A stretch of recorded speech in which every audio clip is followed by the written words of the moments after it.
France Inter. Le 13-14, Jérôme Cadet. 2 jours en Serbie pour Emmanuel Macron pour parler notamment relations avec l'Union européenne et avions de combat. Début de la visite cet après-midi. Autrement dit, la nomination d'un Premier ministre va encore attendre.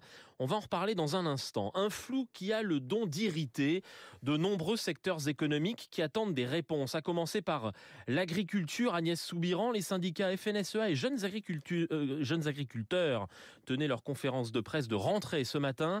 Fièvre catarrhale ovine, mauvaise récolte de blé. Le ciel est sombre. Il n'y a pas eu de trêve estivale pour les agriculteurs. Trop de pluie, une nouvelle pandémie et des réponses qui se font attendre. Moi, je ne peux pas expliquer aux agriculteurs qui n'étaient pas en vacances et qui n'étaient pas au JO que depuis le 9 juin, on ne peut rien décider dans ce pays. Arnaud Rousseau, le président de la FNSEA. Et la réalité aujourd'hui pour un éleveur ovin, c'est que tous les matins, quand il rentre dans sa bergerie, il a des brebis étalées. Et bien ça, c'est pas tenable. Et donc, il ne faut pas lui dire, on est désolé, il n'y a pas de gouvernement, rappelez-nous dans un mois, on verra ce qu'on peut faire pour vous. Ça tient pas. Des difficultés conjoncturelles qui s'ajoutent à des difficultés structurelles exprimé en début d'année.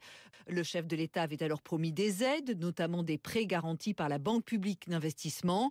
Un système qui n'est toujours pas entré en vigueur, regrette Pierrick Orel, le président des jeunes agriculteurs. Rien, pas un dossier sur l'ensemble du territoire. Ça nous interroge. Que vaut cette parole politique finalement devant l'ensemble des agriculteurs si maintenant, 6-8 mois après, on ne l'a toujours pas sur les comptes. Les 2 syndicats ont donc rédigé un projet de loi et espèrent des réponses rapides sous peine de nouvelles manifestations.